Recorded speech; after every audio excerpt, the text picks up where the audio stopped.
Vida sem princípio, por Henry David Thoreau.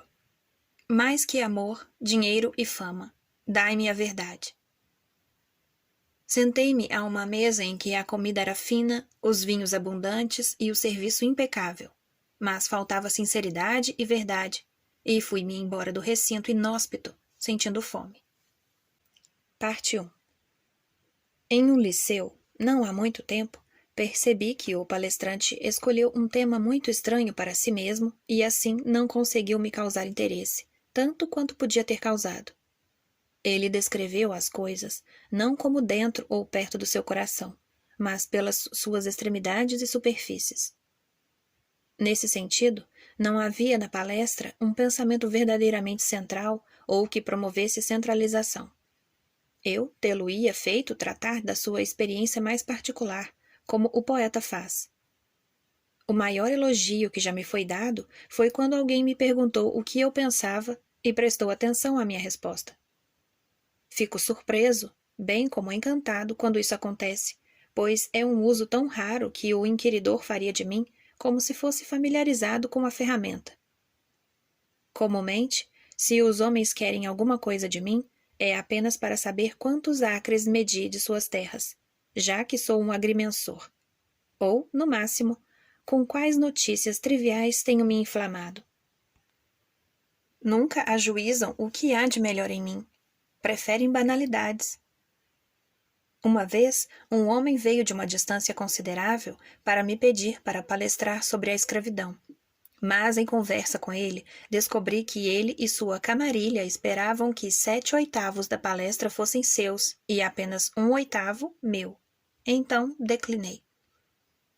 Dou por certo, quando sou convidado para palestrar em qualquer lugar, pois tenho tido uma pequena experiência nesse negócio, que há um desejo de ouvir o que penso em algum assunto, embora possa ser o maior idiota do país. E não que deva dizer coisas agradáveis meramente, ou com tais quais o público consentirá. E resolvo, consequentemente, que dar-lhes-ei uma dose exagerada de mim mesmo. Enviaram-me e assalariam-me, então fico determinado que devam ter-me, embora os enfastie além de todo precedente. Então, agora, eu diria algo semelhante a vocês, meus leitores. Uma vez que vocês são meus leitores e não tenho sido mais do que um viajante, não conversarei sobre pessoas a centenas de quilômetros daqui, mas sobre as que estão tão perto quanto possível. Como o tempo é curto, deixarei de lado toda a bajulação e conservarei todo o criticismo. Vamos considerar a maneira como passamos nossas vidas. Esse mundo é um lugar de trabalho. Que infinito alvoroço! Sou despertado quase todas as noites pelo arquejo da locomotiva, e isso interrompe meus sonhos. Não há dias de descanso. Seria glorioso ver o homem desocupado pelo menos uma vez. Não é nada, exceto trabalho, trabalho, trabalho. Não posso comprar, facilmente, um livro em branco para escrever pensamentos nele. Estão, comumente, sob as regras dos dólares e centavos. Um irlandês, vendo-me passar 1 minuto nos campos, deu por certo que eu estava calculando meu salário.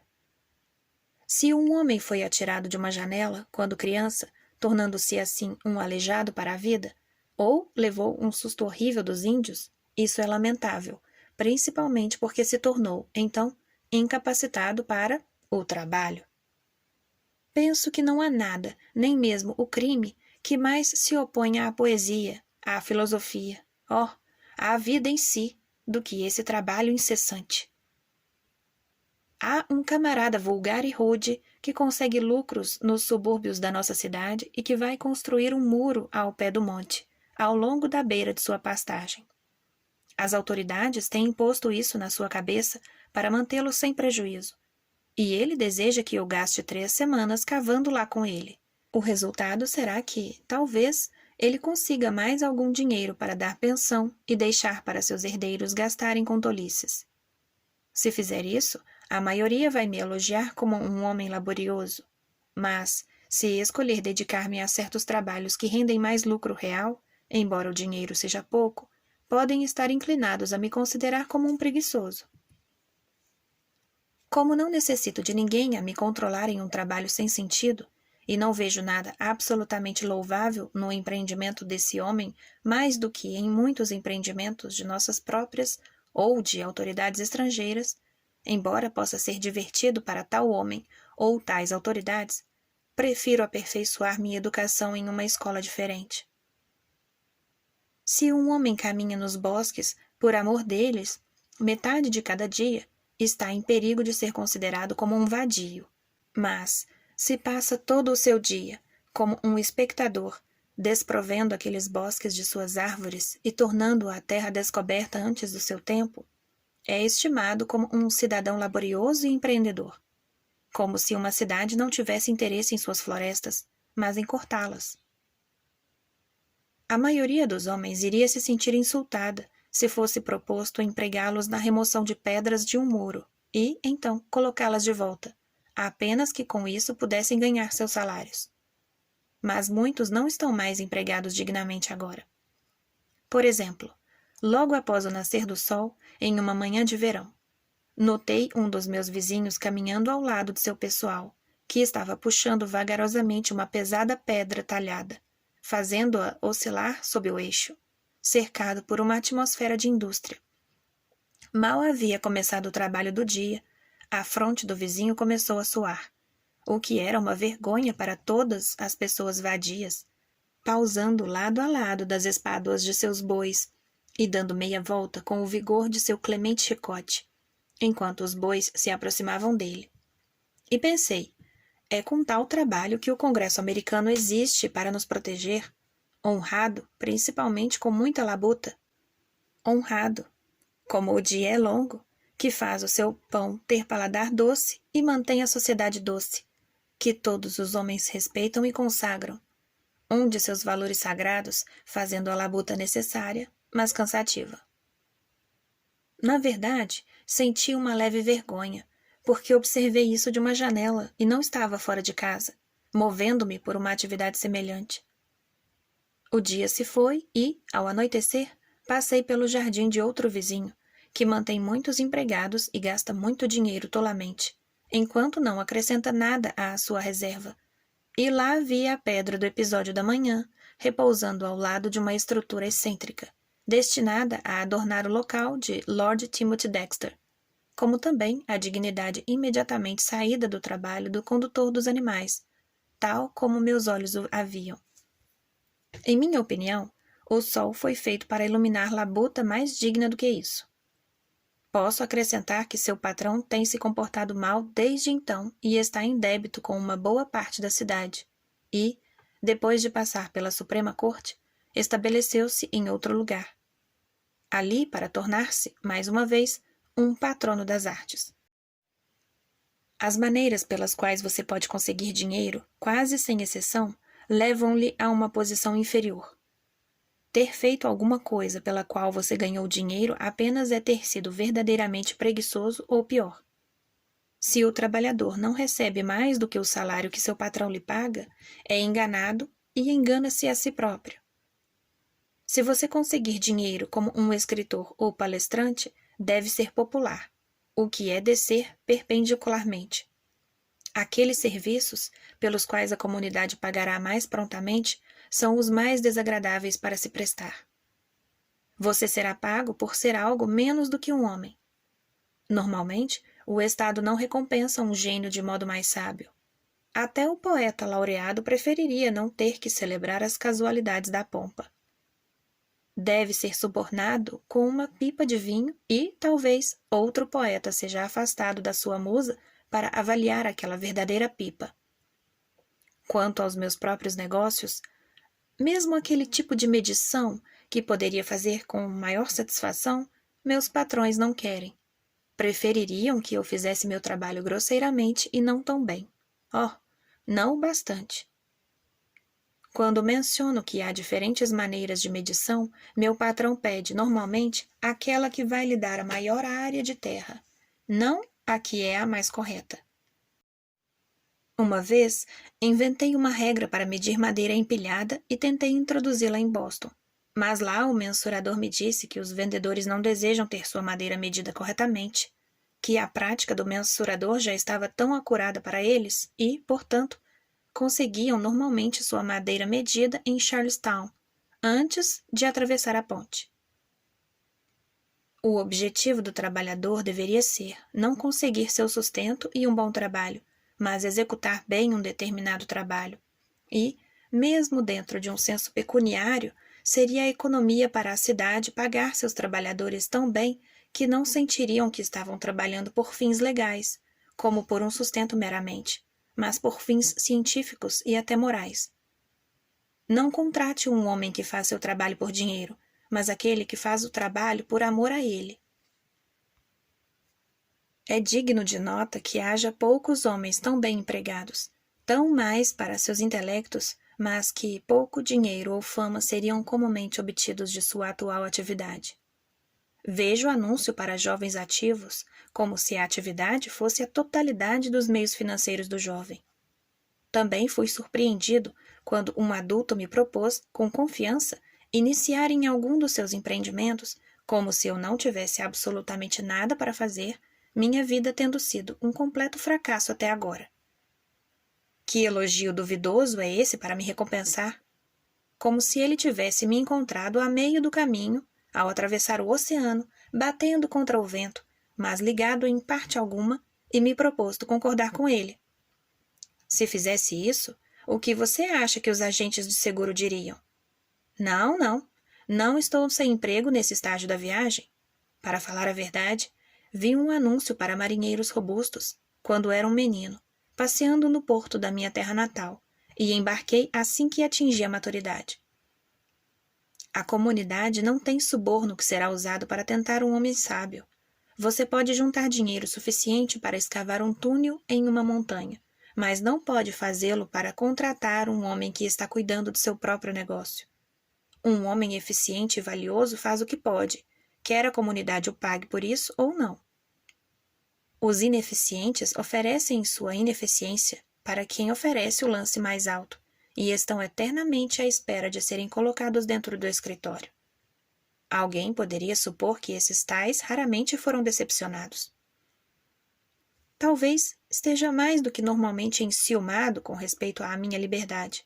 Sinto que minha ligação e obrigações com a sociedade são muito insignificantes e efêmeras. Aqueles trabalhos insignificantes que me proporcionam um meio de subsistência e pelos quais é permitido que eu seja, até certo ponto, útil para meus contemporâneos, ainda são comumente um prazer para mim, e não sou frequentemente lembrado de que são uma necessidade. Até agora, sou bem-sucedido, mas antevejo que, se minhas necessidades devessem ser muito aumentadas, o trabalho requerido para supri-las se tornaria uma labuta.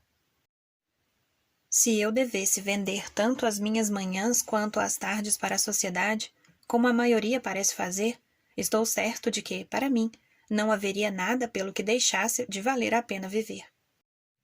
Creio, portanto, que nunca devo vender o meu direito de primogenitura por um prato de lentilhas. Gostaria de sugerir que um homem possa ser mais laborioso, ainda que não empregue bem seu tempo. Não há alguém mais fatalmente estúpido do que aquele que consome a maior parte de sua vida indo atrás de seu sustento. Todos os grandes empreendimentos são autossustentáveis. O poeta, por exemplo, pode sustentar seu corpo pela sua poesia, como uma fábrica de vapor alimenta suas caldeiras com os cavacos que faz. Você deve conseguir seu sustento pelo amor. Mas, como se diz dos comerciantes, que 97 em 100 falham, então a vida dos homens, aferida por esse padrão, é um fracasso geralmente, e a falência pode ser certamente profetizada. Nascer, meramente, herdeiro de uma fortuna é não nascer, mas ser natimorto, mais propriamente. Ser sustentado pela caridade de amigos ou uma pensão do governo, desde que continue a respirar, por quaisquer que sejam os sinônimos excelentes que você descreva essas relações, é ir para o asilo dos pobres. Aos domingos, o pobre devedor vai à igreja para examinar o estoque e encontra, é claro, que suas saídas são maiores do que suas entradas. Na Igreja Católica, especialmente, vão ao confessionário, fazem uma confissão honesta, abandonam tudo e pensam começar novamente.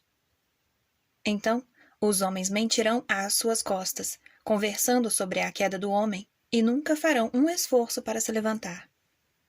Quanto à demanda comparativa que os homens fazem sobre a vida, é uma diferença importante entre dois deles. Que um esteja satisfeito com um sucesso uniforme, em que todos os seus alvos podem ser atingidos pelos tiros diretos, mas o outro, embora sua vida possa ser inferior e mal-sucedida, eleva constantemente seu objetivo, embora a um ângulo muito leve, para o horizonte. Devo ser muito mais o último homem, embora, como os orientais dizem, abre aspas, a grandeza não se aproxima daquele que está sempre olhando para baixo, e todos aqueles que estão olhando alto estão crescendo pobres. Fecha aspas. É digno de nota que haja pouco ou nada para ser lembrado e escrito sobre o tópico de como ganhar a vida. Como fazer ganhar a vida, não apenas honesta e honrada, mas completamente convidativa e gloriosa, pois, se ganhar a vida não for dessa forma, então a própria vida não o é também. Alguns pensariam de olhar a literatura que essa questão nunca perturbou a reflexão de um indivíduo solitário. É porque os homens estão muito desgostosos com sua experiência para falar dela? A lição de valor que o dinheiro ensina, que o autor do universo tem se esforçado muito para nos ensinar, estamos inclinados a passar por cima dela completamente. Quanto aos meios de vida, é maravilhoso quão indiferentes os homens de todas as classes são sobre isso, mesmo os reformadores, então chamados, se herdam, ou ganham, ou roubam. Penso que a sociedade não nos tem feito nada a esse respeito, ou, pelo menos, desfeito o que tem feito. Frio e fome parecem mais propícios à minha natureza do que aqueles métodos que os homens têm reconhecido e aconselhado a precaver-se contra eles. O título sábio é, na maioria dos casos, erroneamente aplicado. Como pode alguém ser um homem sábio se não sabe como viver melhor do que outro homem? Se é apenas astuto e intelectualmente ardiloso? A sabedoria trabalha em um trabalho árduo e monótono? Ou ensina a ter sucesso pelo seu exemplo? Ah, tal coisa! Como a sabedoria não se aplicar à vida? É a sabedoria meramente o moendeiro que mói a mais apurada lógica? É pertinente perguntar se Platão ganhava sua vida de uma melhor maneira ou de forma mais bem-sucedida do que seus contemporâneos, ou sucumbiu às dificuldades da vida, como os outros homens? Ele parecia prevalecer sobre alguns deles meramente por indiferença ou por assumir ares grandiosos? Ou achou mais fácil viver por causa de sua tia que o contemplou com a herança dela? As maneiras nas quais a maioria dos homens ganha sua vida, isto é, vive, são meros paliativos e uma fuga da real atividade da vida, principalmente porque não sabem, mas, em parte, porque não tencionam fazer nada melhor. A corrida para a Califórnia, por exemplo, e a atitude, não apenas dos comerciantes, mas dos filósofos e profetas, então chamados, em relação a ela, refletem a maior desgraça sobre a humanidade. Que tantos estejam prontos para viver pela sorte e consigam, então, os meios de comandar o trabalho dos outros menos afortunados, sem contribuir com qualquer valor para a sociedade. E isso é chamado empreendimento. Não sei de desenvolvimento mais pavoneado da imoralidade do negócio e todos os modos comuns de ganhar a vida. A filosofia, a poesia e a religião de tal humanidade não valem os restos mortais de um fungo. O cão que ganha sua vida cavando e removendo o solo iria se sentir envergonhado de tal companhia. Se eu pudesse controlar a riqueza de todos os outros planetas, ao levantar meu dedo, não pagaria tal preço por isso. Até Maomé sabia que Deus não fez este mundo de brincadeira. Isso faz Deus ser um cavalheiro endinheirado que espalha um punhado de moedas de 1 centavo para ver a humanidade lutar por elas. A partilha do mundo, uma subsistência nas terras da natureza, uma coisa para ser partilhada. Que crítica, que sátira a respeito de nossas instituições! A conclusão será que tal humanidade vai se pendurar sobre uma árvore. E todos os preceitos de todas as Bíblias têm ensinado aos homens apenas isso? E é a última e mais admirável invenção da raça humana apenas um sensacionalismo aperfeiçoado? É esse o chão sobre o qual orientais e ocidentais se encontram? Deus dirigiu-nos assim para ganhar nossa vida, cavando onde nunca plantamos, e Ele, por acaso, iria nos recompensar com um montão de ouro? Deus deu ao homem justo um certificado, autorizando-o para o uso do alimento e das vestes, mas o homem injusto encontrou um facsímile do documento nos cofres de Deus, apropriou-se dele e conseguiu alimento e vestes, como o primeiro. É um dos mais extensos sistemas de falsificação que o mundo já viu. Eu não sabia que a humanidade estava sofrendo por falta de ouro. Tenho visto um pouco disso. Sei que isso é muito maleável, mas não tão maleável como sabemos. Um grão de ouro dourará uma grande superfície, mas não tanto quanto um grão de sabedoria. O que procura ouro nos desfiladeiros das montanhas é um apostador tanto quanto seu companheiro nos bares de São Francisco. Que diferença faz se você chacoalha a terra ou os dados? Se você ganha, a sociedade é a perdedora. O que procura ouro é o inimigo do trabalhador honesto, quaisquer que sejam os reveses e as compensações. Não basta me dizer que você trabalhou duramente para conseguir seu ouro. O diabo também o faz. A conduta dos transgressores pode ser dura em muitos aspectos. O mais simples observador vai às minas, observa e diz que a procura do ouro tem a mesma característica de uma loteria. O ouro assim obtido não é a mesma coisa que o salário do trabalho honesto. Mas, praticamente, ele esquece o que viu, pois viu apenas o fato, não o princípio. E negocia lá, isto é, compra um ticket com o qual tenta outra loteria, onde o fato não é tão óbvio. Uma noite, depois de ler o relatório de Howitt das escavações de ouro australianas, fiquei imaginando o tempo todo os numerosos vales com seus riachos, todos retalhados com jazidas abauroadas, de 3 a 30 metros de profundidade e quase 2 metros de largura, tão próximas quanto podem ser escavadas e parcialmente cheias de água. Um lugar para o qual os homens correm furiosamente para explorar suas fortunas, incertos de onde devem perfurar o chão, não sabendo se o ouro está sob seu próprio pedaço de terra. Às vezes, escavando quase 50 metros, antes que atinjam a veia, ou, então, deixando-a escapar por poucos centímetros. Transformados em demônios e indiferentes aos direitos de cada um, em sua ânsia por riquezas. Vales inteiros, por quase 50 quilômetros, repentinamente lotados de jazidas dos mineiros, de modo que até centenas deles estão afogados nelas. Estando em pé na água e cobertos com lama e argila, trabalham noite e dia, morrendo de exposição e doença. Tendo lido e parcialmente esquecido isso, estava pensando, acidentalmente, sobre minha própria vida insatisfatória, fazendo como os outros fazem.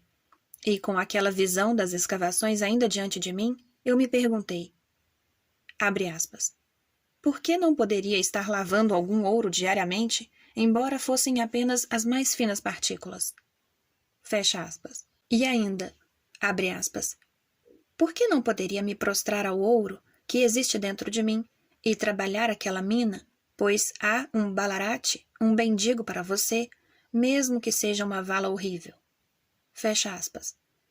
De qualquer forma, eu deveria seguir algum caminho, embora solitário e estreito e torto, em que pudesse caminhar com amor e reverência. Onde quer que um homem se separe da multidão e segue seu próprio caminho nessa disposição, há, de fato, uma bifurcação, embora os viajantes comuns possam ver apenas uma fenda na estaca. Seu caminho solitário, do outro lado dos terrenos, vai se tornar o mais nobre dos dois caminhos. Os homens correm para a Califórnia e a Austrália, como se o ouro verdadeiro fosse ser encontrado naquela direção, mas isso é para o extremo muito oposto de onde o metal se encontra. Vão prospectar mais longe do local onde há indícios de ouro e, quando pensam que são mais bem-sucedidos, aí é que são mais infelizes. não flui um riacho das montanhas de ouro através de nosso vale natural? E isso não vem trazendo, por mais do que as eras geológicas, as partículas brilhantes e formando as pepitas para nós? Ainda, por mais estranho que pareça, se um escavador, prospectando seu ouro verdadeiro, sair às escondidas para os lugares ermos e inexplorados em torno de nós, não há perigo de que alguém seguirá seus passos e esforce-se para suplantá-lo. Ele pode reivindicar e escavar até mesmo todo o vale, ambas as partes cultivadas e não cultivadas. Sua vida inteira estará em paz, pois ninguém jamais contestará sua reivindicação. Não se importarão com a sua terra natal. Ele não está limitado a reivindicar cerca de 4 metros quadrados, como em Ballarat, mas pode escavar em qualquer lugar e lavar o mundo inteiro. Howitt diz do homem que encontrou uma grande pepita, que pesava cerca de 13 quilos, nas escavações de Bendigo, na Austrália. Abre aspas. Ele começou logo a beber. Comprou um cavalo, cavalgou por toda a parte, geralmente a pleno galope, e, quando encontrava as pessoas, gritava para perguntar se sabiam quem era ele e, então, cordialmente, informava-lhes que era o maldito diabo que tinha encontrado a pepita. Finalmente, cavalgou à plena velocidade contra uma árvore e quase esmagou a cabeça. Fecha aspas. Pensei, entretanto, que não havia perigo disso, pois ele já esmagara a cabeça contra a pepita. Howitt acrescenta, abre aspas, ele é um homem desesperadamente arruinado. Fecha aspas. Mas é um protótipo da categoria. Eles são todos homens cegos. Preste atenção a alguns dos nomes dos lugares onde escavam. Campo do Tolo, Vala do Imbecil, Barreira do Assassino, etc. Não há sátira nesses nomes? Vamos deixá-los levar a riqueza que adquiriram desonestamente, onde querem. Estou pensando se ainda seria Campo do Tolo, se não Barreira do Assassino, onde vivem.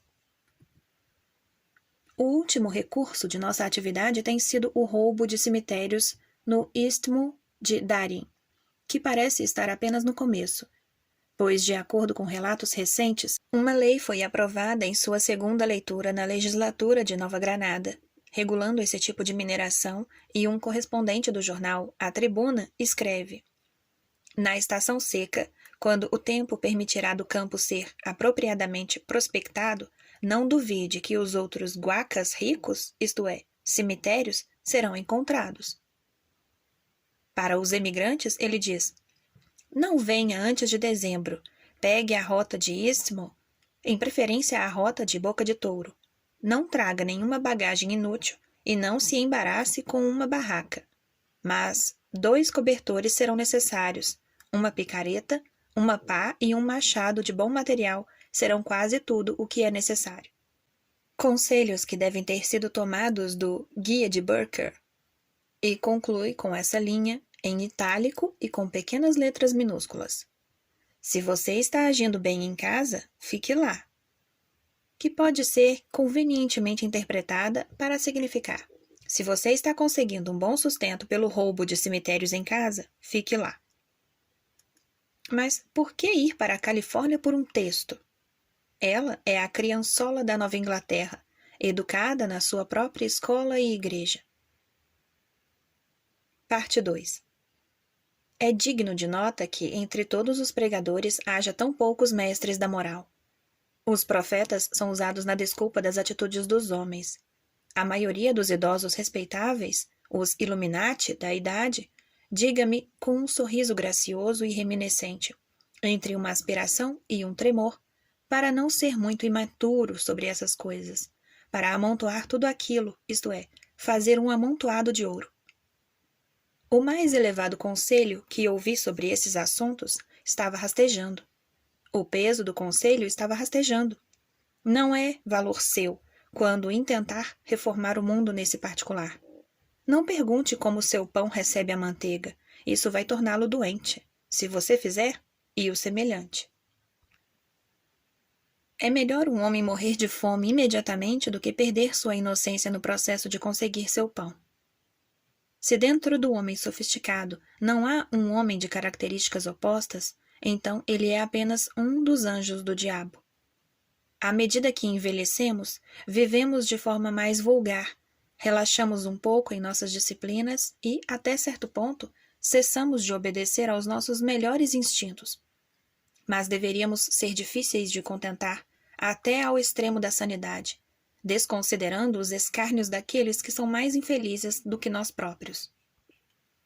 Em nossa ciência e filosofia, de igual modo, não há, comumente, consideração verdadeira e absoluta das coisas. O espírito de seita e fanatismo tem firmado o seu casco entre as estrelas.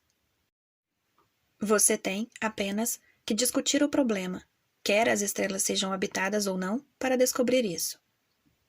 Por que devemos manchar o céu tanto quanto a terra? Foi uma descoberta infeliz que o Dr. Kane era um maçom e que o Sr. John Franklin era outro. Mas foi, possivelmente, uma recomendação mais cruel a razão pela qual o primeiro foi em busca do último.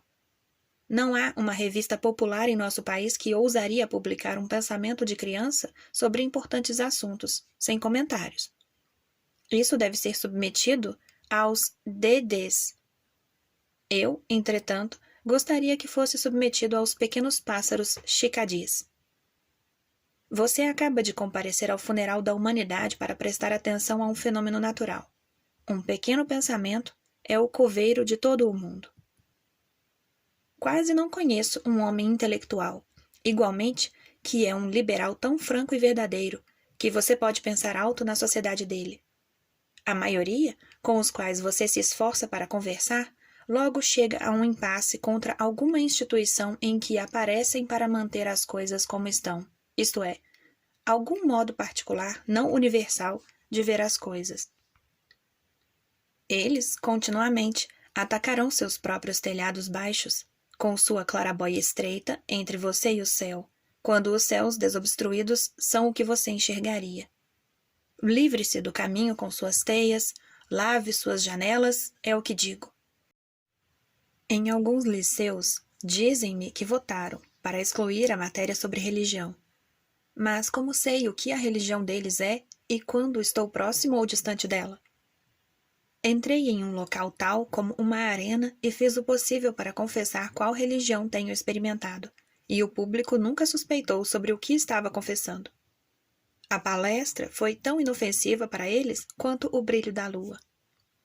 É como considerar que, se tivesse lido para eles a biografia dos maiores patifes da história, eles poderiam ter pensado que tinha escrito sobre a vida dos diáconos da sua igreja. Geralmente, a indagação é: de onde você veio? Ou para onde você vai? Essa foi a questão mais pertinente que, uma vez, um dos meus ouvintes fez a outro e que ouvi por acaso. Ele confere a palestra para quê? Isso me fez tremer na base. Para falar imparcialmente, os melhores homens que conheço não são serenos. Têm um mundo dentro de si próprios. Em sua maioria, vivem de aparência e bajulam e estudam efeitos apenas de forma mais elegante do que os demais.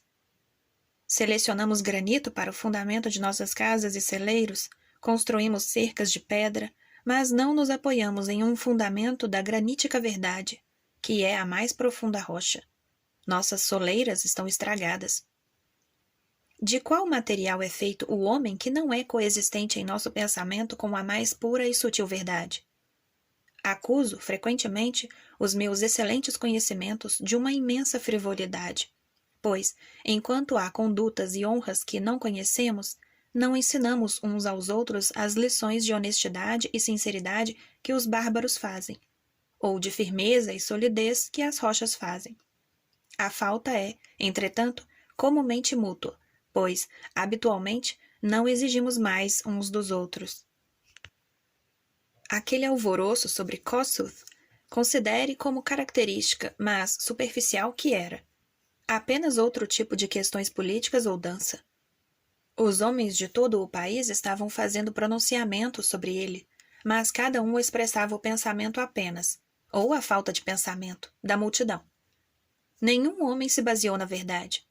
Estavam unidos simplesmente, como de costume, um dependente do outro e todos juntos, do nada. Como os hindus fizeram o mundo se fundamentar em um elefante, o elefante em uma tartaruga e a tartaruga em uma serpente, e não tiveram nada para pôr sob a serpente. Por todo o fruto daquela agitação, tivemos o chapéu à moda de Kossuth. Apenas tão oca e ineficaz, na maioria das vezes, é nossa conversa costumeira. Superfície ajunta-se com superfície. Quando nossas vidas cessam de ser íntimas e privadas, a conversa degenera para um mero falatório. Raramente encontramos um homem que possa nos contar qualquer notícia que tenha lido em um jornal ou sido contada por seu vizinho. Na maioria das vezes, a única diferença entre nós e nosso companheiro é aquele que tem visto o jornal, ou saído para o chá, e nós não. Na proporção que nossa vida interior falha, vamos mais constante e desesperadamente ao correio. Você pode contar com isso, que o pobre companheiro, que sai com o maior número de cartas, orgulhoso de sua vasta correspondência, não tem ouvido dele próprio nesse longo período. Não sei, mas é demasiado ler um jornal por semana. Tenho tentado isso recentemente e, por longo tempo, parece-me que não tenho morado em minha região nativa. O sol, as nuvens, a neve, as árvores não dizem muito para mim. Você não pode servir a dois senhores. É requerido mais do que a dedicação de um dia para conhecer e possuir a sua riqueza. Bem podemos estar envergonhados para dizer quais coisas temos lido ou ouvido em nosso dia. Não sei por que minhas notícias deveriam ser tão triviais, considerando o que são os sonhos e as expectativas de uma pessoa, e por que os progressos de uma pessoa deveriam ser tão insignificantes. As notícias que ouvimos, na maioria das vezes, não são notícias para nossos talentos. Tudo é a mais antiga repetição. Você é tentado, frequentemente, a perguntar por que tal estresse é imposto sobre uma experiência particular que teve, que, depois de 25 anos, você deveria se encontrar com Robbins, o escrivão, novamente na calçada. Você não tem se movido 1 centímetro, então? Tal é o noticiário. Seus fatos parecem flutuar na atmosfera, como os esporos dos fungos, e colidem com alguns talhos abandonados. Ou com a superfície de nossas mentes, que serve de base para eles e, consequentemente, de um crescimento como de parasita. Devemos nos limpar completamente de tais notícias. De que consequência, embora nosso planeta exploda, se não há caráter envolvido na explosão? Quando estamos sãos, não temos a menor curiosidade sobre tais eventos. Não vivemos por um passatempo inútil. Não daria volta em um canto para ver o mundo explodir. Durante todo o verão e o outono adentro, por acaso, você ia atrás inconscientemente dos jornais e do noticiário, e, agora, descobre que era para que a manhã e a tarde estivessem cheias de notícias para você. Suas caminhadas eram cheias de incidentes. Você cuidava, não dos negócios da Europa, mas dos seus próprios negócios nos campos de Massachusetts. Se você se arrisca a viver e se mover e ter a sua pessoa naquela delgada camada social em que os eventos é que fazem as novidades tornarem-se conhecidas, mais delgada que o papel em que são impressas, então essas coisas preencherão o mundo para você. Se você voar acima ou mergulhar abaixo daquele plano, você não pode lembrar, nem ser lembrado dele. Realmente, ver o sol se levantar e se pôr todos os dias, na condição de nos relacionarmos a um fato universal, ia nos preservar sãos para sempre. Nações. O que são as nações? Tártaros e bárbaros e chineses? Fervilham como os insetos. Os historiadores esforçam-se em vão para fazê-los memoráveis. É para a necessidade de um homem que haja tantos homens. São os indivíduos que povoam o mundo. Qualquer homem pode expressar seu pensamento com o espírito de Odin, líder dos deuses escandinavos. Abre aspas. Do alto, menosprezo as nações, e tornam-se como cinzas diante de mim. Calma é a minha morada nas nuvens, agradáveis são os vastos campos do meu repouso. Fecha aspas. Por favor, vivamos sem ser puxados pelos cães, à moda dos esquimós, rompendo por montes e vales e mordendo as orelhas uns dos outros. não sem um leve tremor diante do perigo. Frequentemente, percebo quanto chego perto de admitir, na minha mente, os detalhes de alguma questão trivial. As notícias da rua, e fico atônito ao observar quão propensos os homens são a obstruir suas mentes com tais entulhos, permitir rumores e incidentes inúteis, da mais insignificante espécie, que penetrem na área que deve ser sagrada ao pensamento. A mente deve ser uma arena pública, onde, principalmente, os assuntos da rua e o falatório da mesa de chá são discutidos? Ou deve ser uma parte do próprio céu, um templo na forma de um ípetro, consagrado aos serviços dos deuses? Percebo que é tão difícil dispor dos poucos fatos que são significantes para mim, que hesito em sobrecarregar minha atenção com aqueles que são insignificantes, que apenas uma mente divina poderia esclarecer. Tais são, na maioria das vezes, as notícias nos jornais e as conversas. Com relação a isso, é importante preservar a pureza da mente. Pensemos em admitir os detalhes de um simples caso de um tribunal penal em nossos pensamentos, a atacar de forma ameaçadora e profana o seu verdadeiro santo dos santos por uma hora. Oh, por muitas horas, para fazer um verdadeiro bar do aposento íntimo da mente, como se por tanto tempo o pó da rua nos ocupasse. A verdadeira rua em si mesma, com todas as suas viagens, alvoroço e imundície, tivesse passado através do santuário de nossos pensamentos. Não seria um suicídio intelectual e moral? Quando sou compelido a sentar como espectador e ouvinte em um tribunal por algumas horas e vejo meus vizinhos, que não foram compelidos, entrando furtivamente lá, de tempos em tempos, andando nas pontas dos pés, com mãos e faces quase lavadas, pareceu à minha imaginação que, quando eles tiram seus chapéus, os ouvidos se expandem para vastos depósitos de som, dos quais até suas cabeças limitadas estão lotadas. Como os cataventos dos moinhos, capturam a ampla, mas superficial corrente sonora que, depois de poucas rotações excitantes em seus cérebros inexpressivos, saem para o outro lado. Gostaria de saber se, quando chegaram à casa, foram tão cuidadosos para lavar os ouvidos quanto as mãos e as faces. Pareceu-me que, àquela época, os ouvidos e as testemunhas, o júri e o conselho, o juiz e o criminoso no tribunal, se eu pudesse presumi-lo como culpado, antes que ele estivesse convicto, eram todos igualmente criminosos, e um raio misturado com trovão poderia ser esperado para descer e consumi-los todos juntos. Por todos os tipos de armadilhas e avisos, ameaçando a penalidade extrema da lei divina, exclua tais transgressores da única área que pode ser sagrada para você.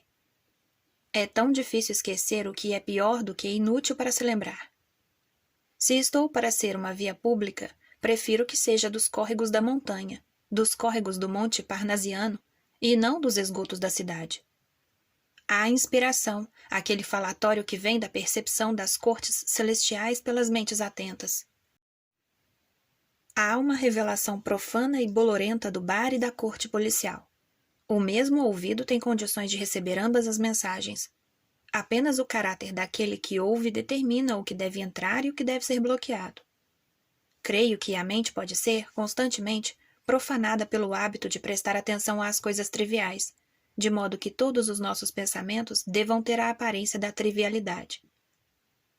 Nosso verdadeiro intelecto deve ser macadamizado, por assim dizer, sua fundação quebrada em fragmentos por onde se pode passar e, sabendo o que fará o mais durável pavimento, superando as pedras em forma de rolo, blocos de abeto e asfalto, você tem apenas que examinar algumas de nossas ideias que têm sido submetidas a esse tratamento tão longo.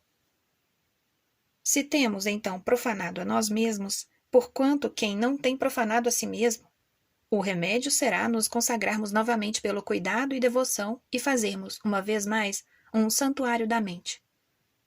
Devemos tratar nossas mentes, isto é, a nós próprios, como crianças inocentes e ingênuas, cujos guardiões somos nós, e ter cuidado com quais propósitos e quais assuntos impomos a atenção delas. Leia não o Times, leia as verdades eternas. Convencionalismos são tão maus quanto as impurezas. Até os fatos científicos podem empoeirar a mente pela sua aridez, a menos que sejam, de certo modo, apagados cada manhã, ou melhor, tornados férteis pelo orvalho da verdade pura e viva. Não adquirimos o conhecimento através de detalhes, mas em lampejos de luz do céu. Sim, cada pensamento que passa pela mente ajuda a desgastá-lo e a aprofundar os sulcos, como nas ruas de Pompeia, evidenciando quanto tem sido usado. Quantas coisas há a respeito das quais bem podemos deliberar se tivermos melhor conhecimento delas? Se tinha sido melhor deixar as suas carretas insignificantes serem guiadas, mesmo ao trote ou caminhada mais vagarosos, sobre aquela ponte de magnífica extensão, pela qual acreditamos passar finalmente da mais distante orla do tempo para a mais próxima margem da eternidade. Não temos cultura, requinte, mas habilidade somente para viver de forma rude e servir ao diabo? Para adquirir uma riqueza ligeiramente mundana, ou fama, ou liberdade, e fazer uma falsa exibição com isso, como se fôssemos casca e concha, sem nenhum cerne novo e vivo para nós? Nossas instituições devem ser como os ouriços de castanheira, que contêm castanhas abortivas, perfeitas apenas para picar os dedos? Disse que a América é a arena em que a batalha da liberdade é para ser combatida. Mas, certamente, não pode ser liberdade em um sentido meramente político, que se denota. Mesmo se admitirmos que o americano tenha se libertado de um tirano político, ainda é o escravo de um tirano econômico e moral. Agora que a república, as coisas públicas, tem sido estabelecida, é tempo de cuidar das coisas privadas, de ver como o Senado romano cobrou seus cônsules ne quidres privata detriment carperet, que o Estado privado não sofresse nenhum dano. Chamamos essa terra das pessoas livres? O que é libertar-se do rei Jorge e continuar como os escravos do rei Preconceito? O que é nascer livre e não viver livre? Qual é o valor de qualquer liberdade política, mas como um meio para a liberdade moral? É uma liberdade para sermos escravos ou uma liberdade para sermos livres, da qual nos orgulhamos? Somos uma nação de políticos preocupados com as defesas extremas da liberdade apenas.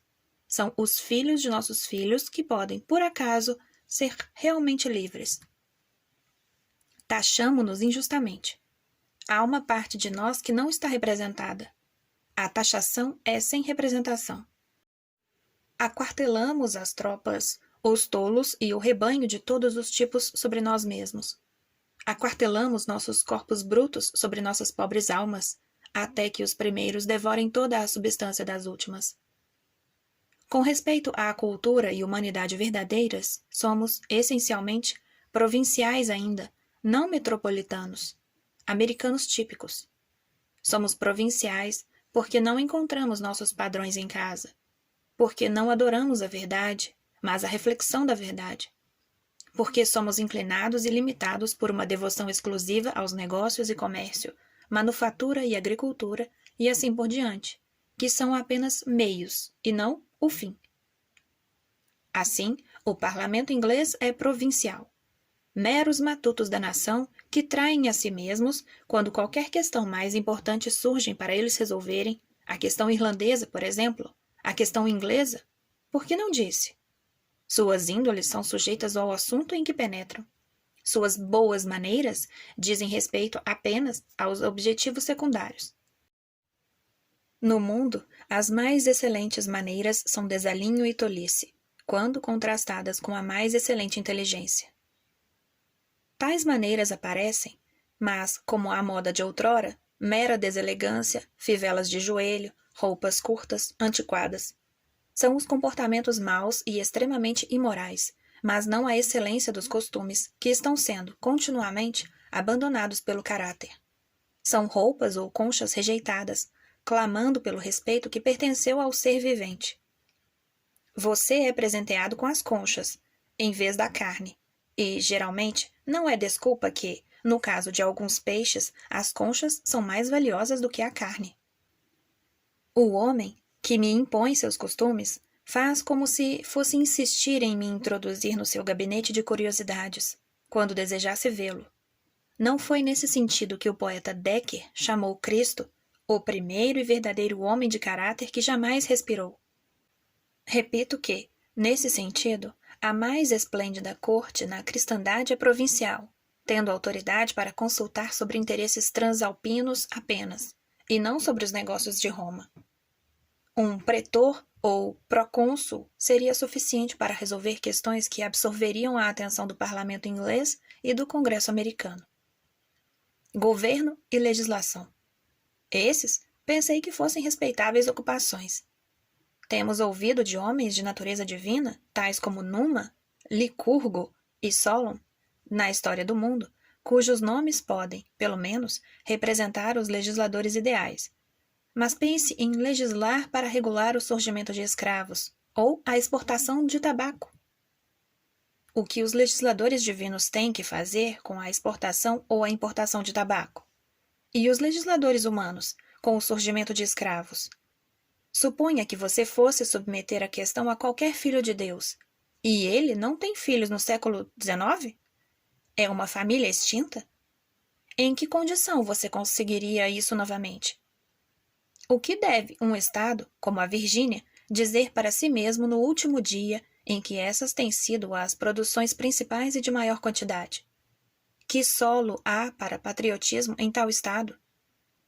Meus fatos derivam das tabelas estatísticas que os Estados têm publicado sobre si mesmos. Um comércio que empalidece todos os mares em questão de nozes e uva passa e faz escravo de seus marujos para esse propósito. Outro dia, vi um navio que tinha sido naufragado e muitas vidas perdidas, e sua carga de trapos, bagas de zimbro e amêndoas amargas estava espalhada ao longo da costa.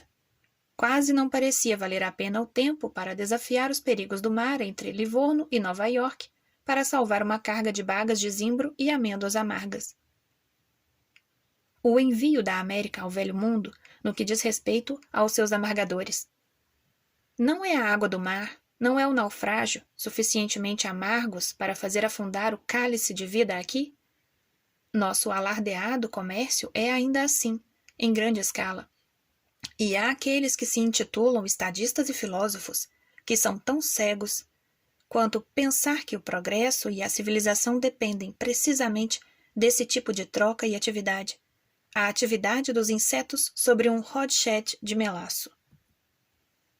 Muito bom, observa alguém, se os homens fossem ostras. E muito bom, digo eu, se os homens fossem mosquitos.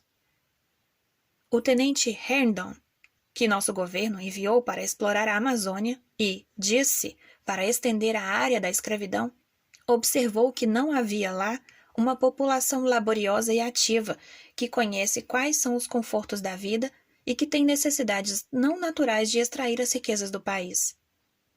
Mas quais são as necessidades não naturais para serem encorajadas?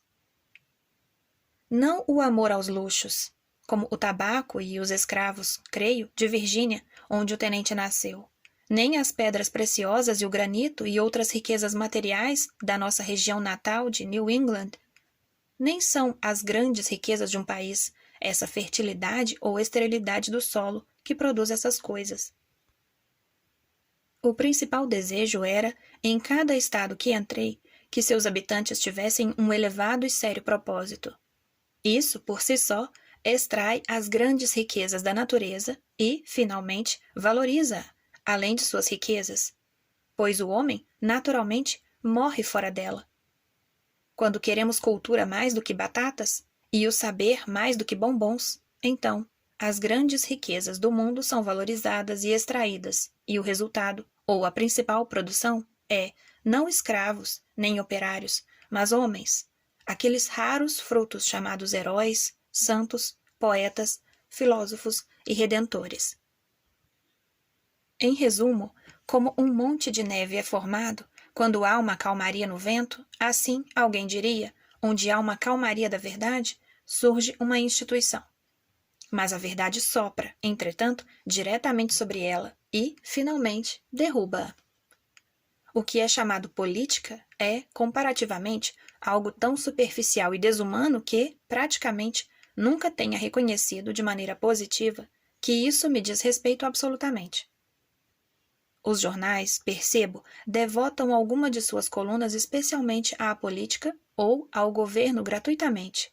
E isso, alguns diriam, é tudo o que os salva.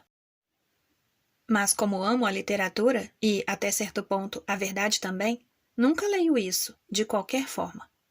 Não desejo enfraquecer tanto meu senso de justiça. Não tenho que responder por ter lido uma simples mensagem do presidente. Uma estranha época do mundo essa, quando impérios, reinos e repúblicas mendigam à porta de um homem não público e expressam suas reclamações no cotovelo dele. Não posso me interessar muito por um jornal, mas percebo que algum governo desprezível ou outro, impulsionado com dificuldade e que está à beira da ruína, está intercedendo em meu nome, o leitor, para votar a favor dele. Mais inoportuno do que um mendigo italiano. E se eu tiver uma disposição para olhar seu certificado, feito por acaso por algum vendedor de um comerciante benevolente, ou o patrão que o persuadiu, pois não podia falar uma palavra da língua inglesa por si, devo, provavelmente, ler da erupção de algum Vesúvio ou do transbordamento de algum pó, verdadeiro ou forjado, que o trouxe a essa condição. Não hesito, em tal caso, de sugerir trabalho, ou o asilo de pobres, ou por que não manter seu castelo em silêncio como faço normalmente? O pobre presidente que, preservando sua popularidade e fazendo sua obrigação, está completamente desnorteado. Os jornais são o poder dominante. Qualquer outro governo é reduzido a poucos fuzileiros navais no Fort Independence. Se um homem deixa de ler o Daily Times, o governo se põe de joelhos diante dele, pois essa é a única traição nesses dias. Aquelas coisas que, agora, prendem mais a atenção dos homens, como a política e a rotina diária, são, é verdade, funções vitais da sociedade humana, mas devem ser inconscientemente desempenhadas, como as funções correspondentes do corpo físico. São subhumanas, um tipo de vegetação. Às vezes, me desperto para uma semiconsciência delas, avançando sobre mim, assim como um homem pode tornar-se consciente de alguns dos processos da digestão em um estado mórbido, e então sou acometido da dispepsia, como é chamada. É como se um pensador se submetesse para ser irritado pela grande garganta do universo. A política é como se fosse a garganta da sociedade, cheia de areia e cascalho, e os dois partidos políticos são suas duas metades opostas. Às vezes, divididas em outras duas metades, é provável que se esmaguem umas às outras. Não apenas os indivíduos, mas os estados têm a dispepsia confirmada, que se expressa, você pode imaginar por qual tipo de eloquência. Assim, nossa vida não é completamente um esquecimento, mas também, ai de mim, uma lembrança, em larga escala, daquilo que nunca deveríamos ter sido conscientes, certamente que não, nas horas em que estamos acordados. Por que devemos não nos encontrar, não sempre, como dispépticos, para contar nossos sonhos maus, mas algumas vezes como eupépticos, para congratularmos uns aos outros na manhã sempre gloriosa? Não faço uma exigência exorbitante, certamente. Final da leitura do livro Vida Sem Princípio, por Henri David Thoreau.